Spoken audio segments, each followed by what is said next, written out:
Hey guys, welcome to Examshala. In this video, we are going to see some important news and articles of 22nd of April 2021. But before getting started, kindly do like, share, subscribe our channel on YouTube, follow us on Instagram, Facebook and Telegram. And I hope that you all will be safe, taking care of yourself and your family. Now let's move on to the newspaper analysis. First news is coming from USCIRF. So it is a US Congress organisation. जैसे कि भारत में भारतीय parliament में जो संसदीय committee होती है, ठीक है, संसद द्वारा नियुक्त की गई संसदीय समिति की तरह ही वहाँ की यूएस कांग्रेस यानी वहाँ की जो पार्लियामेंट है उसको कांग्रेस कहते हैं। और वहाँ की दो बॉडी होती हैं, जैसे कि हमारे यहाँ के पार्लियामेंट में लोकसभा हो गए और राज्यसभा हो गए, उनके यहाँ के कांग्रेस में हो गए house of the representatives and senate. तो वहाँ के पार्लियामेंट को कहते हैं कांग्रेस। तो उसी कांग्रेस की कुछ समितियाँ बनती हैं, जैसे हमारे यहाँ बनती हैं business advisory committees, defence committee, IT committee, foreign affair committee. इस तरह की कमेटी में वहाँ भी एक यूनाइटेड स्टेट्स की जो कांग्रेस की एक कमेटी है जो रिलीजियस फ्रीडम को मॉनिटर करती है। वो किसका काम है? That is the commission for international religious freedom. सारी दुनिया में, अंतर्राष्ट्रीय जगत में इंटरनेशनल रिलीजियस फ्रीडम यानी कि धार्मिक स्वतंत्रता कितनी है उसको जांचने के लिए एक कमेटी बनती है यूएस कांग्रेस द्वारा, जिसे कहते हैं USCIRF। अब ये न्यूज़ में क्यों है? तो ये न्यूज़ में इसलिए है बिकॉज उसने इंडिया को कैटेगराइज किया है as a countries of particular concern. तो चार और देश जैसे कि Russia, India, Syria and Vietnam, Russia, India, Syria and Vietnam, इन चारों देशों को उन्होंने एक कैटेगरी में अलग से कैटेगरीज और countries of particular concern, that means जो रिलीजियस फ्रीडम है भारत और इन चारों देशों में वो क्या है, खतरे में है। ये इनका कहने का मतलब है, चिंताजनक है। ठीक है, तो why it is a news? So it is a news because it has demarcated India. And which is the organisation? So the organisation is USCIRF। So it is not a US government. What we need to understand is this organization is not under the US government. Secondly, it sends reports to the President of United States and the State Department. State Department यहाँ के जो USA का state department होता है, external affair department, homeland security, उसको ये report भेजता है। And that report is also non binding. ठीक है, तो ये एक नॉन बाइंडिंग रिपोर्ट होती है USCIRF की, and it is going to the President of the United States through State Department. So it is not a government body. So US की सरकार ने, US गवर्नमेंट ने भारत को पर्टिकुलर कंसर्न नहीं किया है। उनकी एक पार्लियामेंट्री कमिटी है that has made India or that has tagged India into a countries of particular concern. Now we need to understand the international politics around it. So it is a kind of a pressure politics जो US पूरी दुनिया के साथ करते आता है कि US government directly कुछ नहीं कह रही है, लेकिन वो अलग से एक पार्लियामेंट्री कमेटी बनाती है ताकि वो इंडिया पर इनडायरेक्टली प्रेशर बनाए रखे, ताकि हम जो अपनी इंडिपेंडेंस अभी S-400 वाली डील आपने सुनी होगी, अमेरिका के साथ हम ना लेकर उनकी defence technology, we are taking the Russian S-400 missile defence technology. What is S-400? So it is a missile defence technology which is used for guiding the missile। यानी कोई कंट्री तो मिसाइल विल बी सेंडिंग यहाँ से जो ground to air, surface to air missile defence technology that we are purchasing with Russia. And that is why हमारे ऊपर indirect pressure डालने के लिए, because what, India and USA are friends, strategic partners on paper at least. Okay, we have sign many of the organ, BECA, COMCASA, okay, LEMOA, इन तरह के agreements हम sign किए, तो हम एक स्ट्रेटेजिक पार्टनर है। सो US government directly Indian government के खिलाफ कोई एक्शन नहीं ले सकती। सो ये क्या कर रहे हैं, एक प्रेशर पॉलिटिक्स।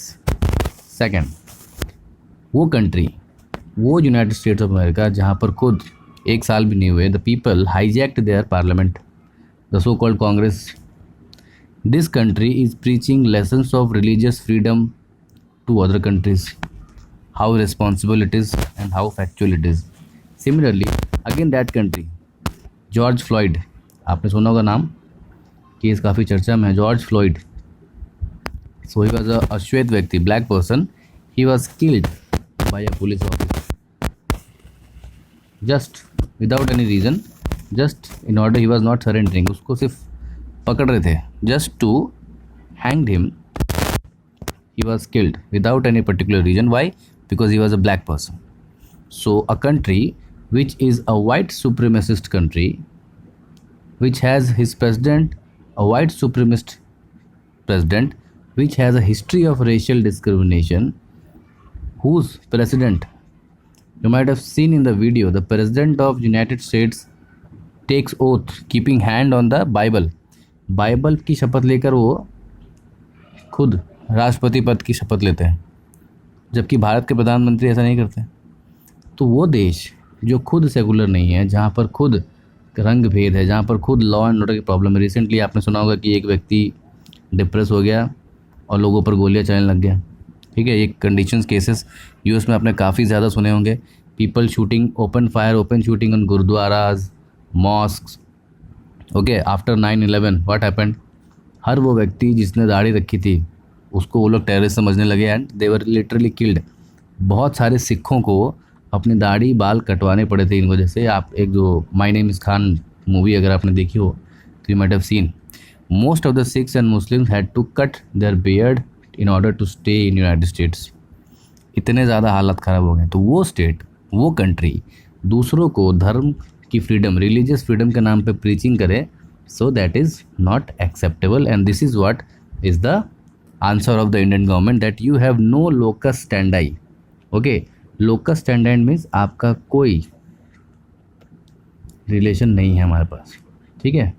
यानी आप कोई नहीं, आपके बोलने का कोई औचित्य नहीं है, आपका कोई अधिकार नहीं है, आपकी कोई हैसियत नहीं है हमें बोलने के लिए। हमारा इंटरनल मैटर है। You are none of the above person to say what kind of religious freedom we have, what kind of religious freedom we should have, and what we are doing to maintain the religious freedom, because we are a secular country and we have a long history than you, and we are not a racist country.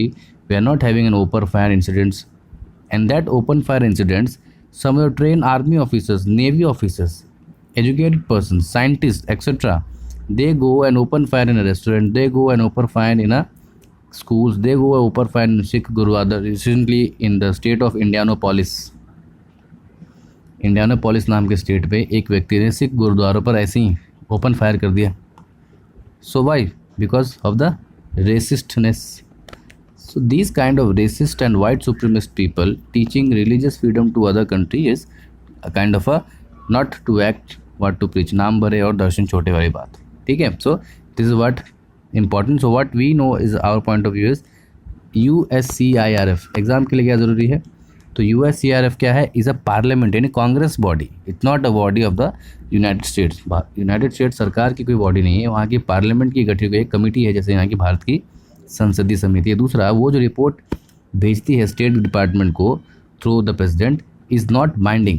So president उस report को माने वो ज़रूरी नहीं है, ठीक है। सो to designate and India के साथ और कौन से कंट्रीज हैं? तो रशिया, सीरिया एंड वियतनाम को इंडिया के साथ ग्रुप में रखा गया, और उससे ख़राब हालत में रखा गया किसको? Myanmar, China, Eritrea, Iran, Nigeria and all. So further below than that. Okay, चलिए next is about the freedom of press index, world freedom press index again. So this is concluded by, जो world freedom index है उसे कौन जारी करता है? तो उसे जारी करते हैं Reporters Sans Frontieres. So it's a French organisation, it's means Reporters Sans Frontieres, और इसका इंग्लिश में अनुवाद करेंगे if you translate it into English, that word is Reporters Without borders.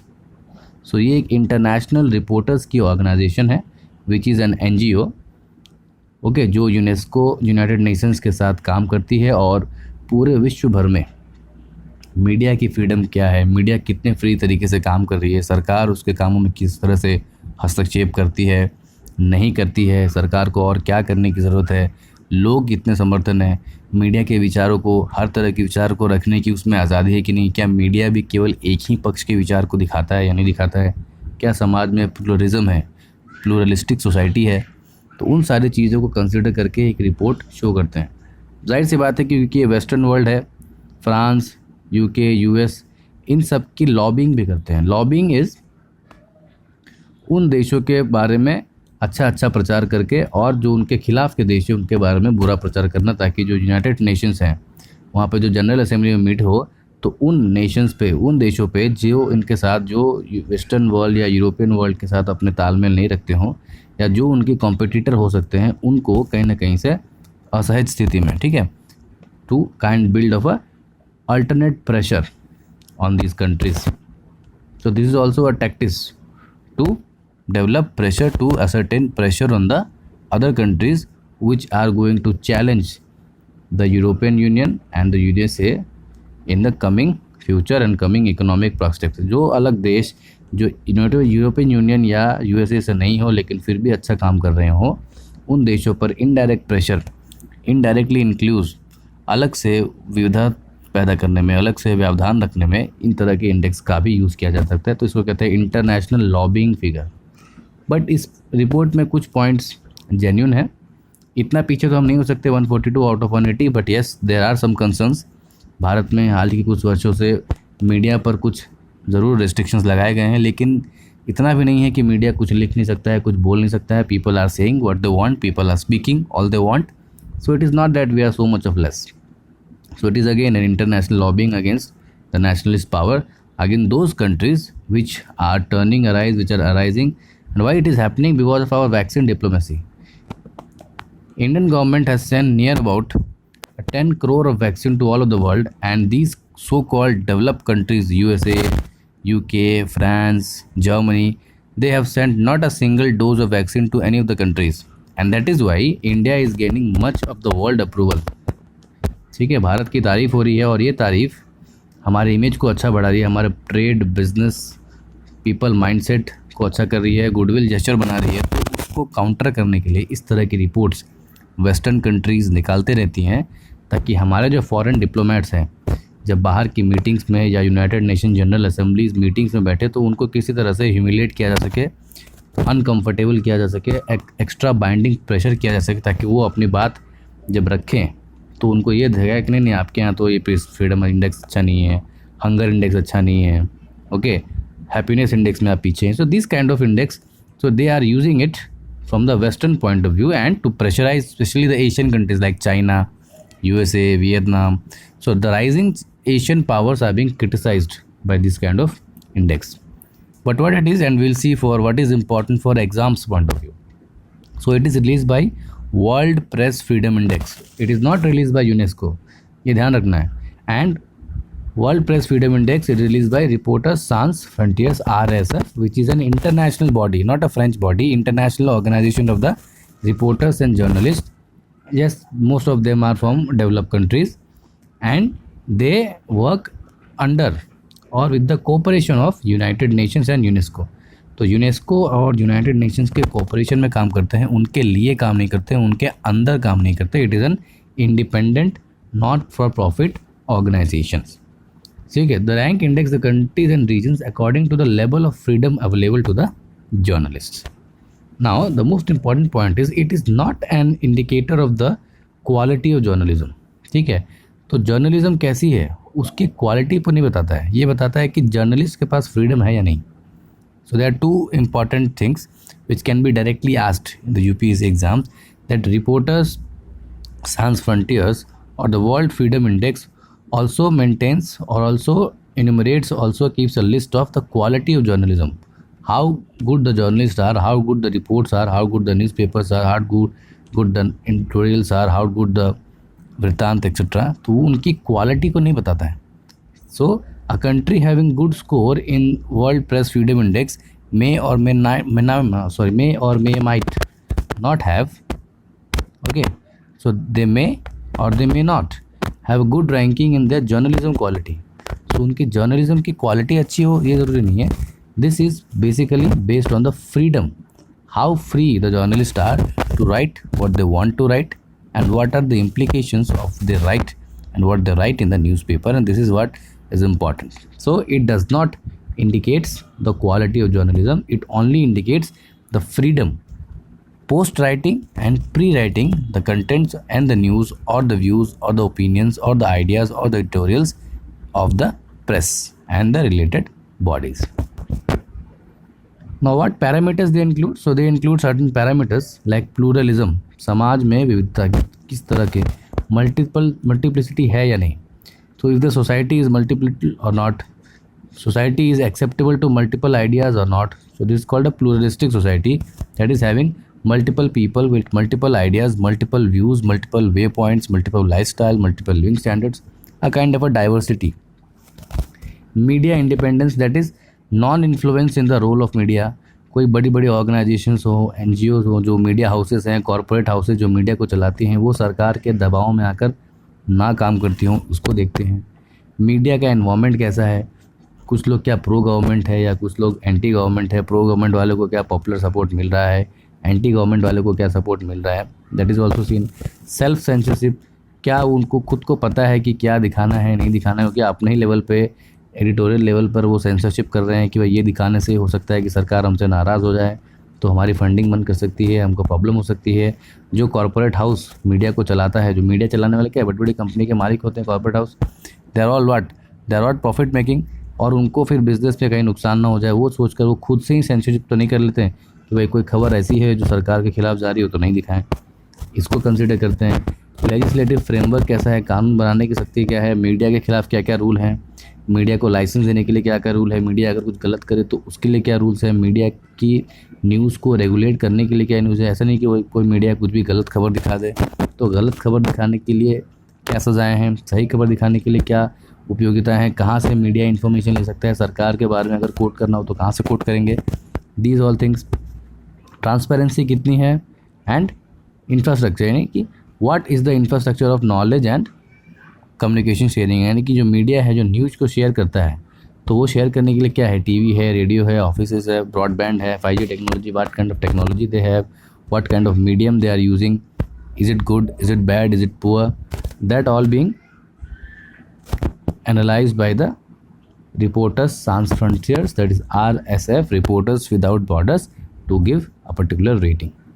Now इसमें ये देखा गया है कि एशिया पैसिफिक जो रीजन है, दैट इज़ को हम इंडो पैसिफिक भी कहते हैं, उस रीजन में ज़्यादा से ज़्यादा बहुत से लोग, यानी कि मैंने आपको पहले बताया कि ये जो एशियन कंट्रीज़ के खिलाफ एक लॉबिंग कर रहे हैं, and that is why they are showing that Asia Pacific region में अलग अलग से ड्रैकोनियन, यानी कि ड्रैकोनियन लॉ, ठीक है, काला कानून जिसे कहते हैं, तो बहुत सारे काले कानून जैसे कि सेडिशन, ठीक है, राजद्रोह, कुछ भी बोला तो सेडिशन, देशद्रोह में डाल दो अंदर, state secret acts, national security act, राष्ट्रीय सुरक्षा, स्टेट की सुरक्षा, सेडिशन, इन तरह के कानूनों का यूज़ करके मीडिया की आवाज़ को दबाया जा रहा है, ऐसा RSF कह रहा है। और ये मोस्टली कहाँ हो रहा है, so this is mostly happening in the Asia Pacific region. Norway ने टॉप किया है, followed by Finland and Denmark, और सबसे पीछे है तुर्कमेनिस्तान, नॉर्थ कोरिया, उसके जस्ट आगे है China. So as we told earlier कि this is mostly against the Asian country and the Asian developing challenges. So इस देखेंगे इन रिपोर्ट्स में Russia, China, India, Afghanistan, Vietnam, इन तरह कंट्रीज़ हमेशा पीछे ही रहने वाली। तो इंडिया की परफॉर्मेंस क्या है, तो इंडिया जो है 2020 में भी उतना ही था, तो हमने 2021 में भी उतना ही, कुछ खास बढ़त तो की नहीं, अच्छी हुई, गिरावट भी नहीं की गई, तो 142 से 142 ही है, ठीक है। और ये बताया गया है कि भाई पाकिस्तान का 145 है, लेकिन नेपाल का बहुत अच्छा है हमसे, श्रीलंका का अच्छा है, भूटान का बहुत बढ़िया है 65। So India among neighbours Pakistan को छोड़ दे तो हम बहुत ही ख़राब परफॉर्मेंस कर रहे हैं according to reporters Sans frontiers. इसका मतलब ये नहीं कि इंडिया में प्रेस फ्रीडम नहीं है, इंडिया में की प्रेस फ्रीडम कैसी है नहीं, that you can only know, ठीक है। What kind of news we are going to see on different channels and different persons, some people are pro government, some people are anti government, दोनों की news चल रही हैं, ऐसा कोई खास गवर्नमेंट किसी पे अत्याचार कर रही है या नहीं कर रही है, that is you up to decide. Why, अगर इंडिया की परफॉर्मेंस ख़राब है तो उसके पीछे वो रीज़न क्या दे रहे हैं, तो ये दे रहे हैं कि journalist are expose to kind of attack, journalist पे अटैक हो रहा है, किन जर्नलिस्ट पे अटैक हुआ है उसका नाम नहीं बताया गया, ठीक है। तो that you have to write what reasons they are being giving. Secondly police violence, police journalist को पकड़ के ली जा रही है, ठीक है, पुलिस दबाव बना रही है, पुलिस उनको डरा रही है, धमका रही है कि भाई ऐसा छापोगे तो तुम्हारे साथ अच्छा नहीं होगा, देख लेंगे and what not. Political activist, जो नेताएं हैं, नेता लोग हैं, वो उनको डरा रहे हैं, धमका रहे हैं, ठीक है, उनको सही बात लिखने नहीं दे रहे। कहाँ का हुआ है, that example is not been given. Criminal groups और करप्ट ऑफिशियल्स, जो करप्ट ऑफिशियल्स हैं वो उन्हें डरा रहे, धमका रहे हैं कि भाई मेरे करप्शन के बारे में अगर कुछ लिखा तो समझ लेना सीधा तिहाड़ जेल में जाओगे। क्रिमिनल ग्राउंड्स, जो लोग क्रिमिनल ग्रुप्स हैं वो भी उनको डरा रहे, धमका रहे हैं। रोज़ तो सनसनी जैसे चीज़ें चलती रहती है, रोज़ तो क्रिमिनल एक्सपोज हो रहा है, पता नहीं कौन उनको डरा रहा है। The journalist have often been subjected to coordinated hate campaigns. Social media पे जर्नलिस्ट के खिलाफ hate campaign, social media campaign चल रहे हैं। तो जैसे कि आपने देखा ही होगा, सोशल मीडिया पे दोनों तरह के कैंपेन चलते हैं, प्रो जर्नलिस्ट भी चलते हैं, पोस्ट जर्नलिस्ट भी चलते हैं। और ऐसे जर्नलिस्ट जिन्हें माना जाता है कि सरकार के समर्थक है, उनके खिलाफ भी कैंपेन चलते हैं। ऐसे जर्नलिस्ट जिनको माना जाता है कि सरकार के खिलाफ है, उनके सपोर्ट में भी कैंपेन चलते हैं। So this campaign is against everybody and they cannot be a sole criteria for guiding the freedom of press index.